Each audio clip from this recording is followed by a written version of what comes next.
Bonjour mes chers élèves, heureuse de vous retrouver une nouvelle fois après ces jours de fête. J'espère que vous avez passé des agréables moments avec vos familles. On est toujours dans la période 4 pour le thème autour du monde, le sous-thème les voyages, discipline la lecture, titre 2 jours à Tunis.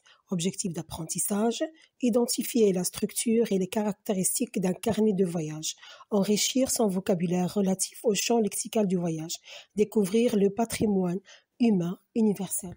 Donc, notre thème, c'est les voyages autour du monde. Alors, vous allez prendre votre page 167. Vous allez retrouver un nouveau texte, 2 jours à Tunis. Vous allez observer la page, le titre, les illustrations et répondre aux questions. Après avoir lu et observé le texte, on a ici le titre et les illustrations. Alors, on peut anticiper sur le sens et le contenu du texte. Alors, de quoi parle le texte? Le texte parle d'un voyage effectué par une maman avec son fils. La destination, c'est la Tunisie. Donc, quel est le moyen de transport utilisé ici?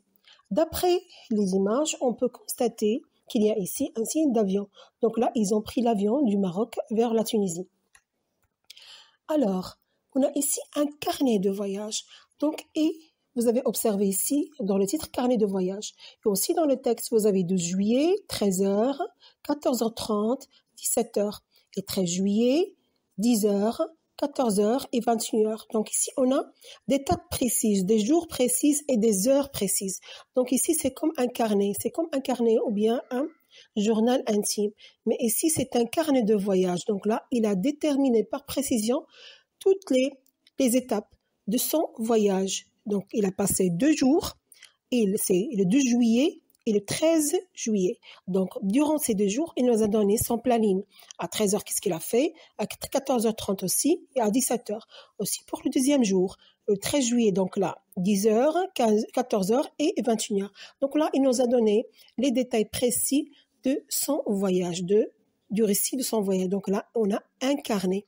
C'est comme le carnet que vous faites lorsqu'on fait une sortie pédagogique. Vous prenez vos carnets, vous déterminez l'heure de la sortie. Qu'est-ce qu'on a fait en première partie, deuxième partie, troisième partie. Mais si vous devez être précis, il a déterminé l'heure de chaque activité. Alors, prenons la page 176 et on va écouter la lecture du texte. Alors, écoutez-le bien soigneusement. Alors, on va lire ce texte. Le titre, 2 jours à Tunis, carnet de voyage de Youssef. 12 juillet, 13h, visite du musée du Bardo. L'un des musées les plus riches d'Afrique, extraordinaire, collection de pièces d'or et de sarcophages. 14h30, pour moi, animation mosaïque dans l'atelier du musée avec un groupe d'enfants. Pour maman, conservatrice des mosaïques de Volubilis, longue discussion avec ses collègues tunisiens. 17h, sortie du musée, épuisée et affamée, dîner dans petit restaurant pas trop cher. J'adore les tagines tunisiens, genre de grosses omelettes à la viande. 13 juillet, 10h, mosquée Zitouna dans la Médina de Tunis. 184 colonnes antiques qui viennent de Carthage. D'après Ahmed, notre guide, la mosquée s'appelle Zitouna, car à l'endroit où il se trouve, il y avait un olivier. 14h, arrêt dans le souk à la Tahine, le souk des parfumeurs.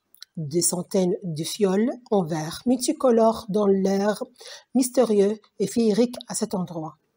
On en prend plein les yeux. Maman n'hésite pas et fait quelques achats. 21h, de dos, de main des paralobes pour Tataouine, un nom qui me fait rêver, et tout autour des sourds magnifiques du XVe siècle.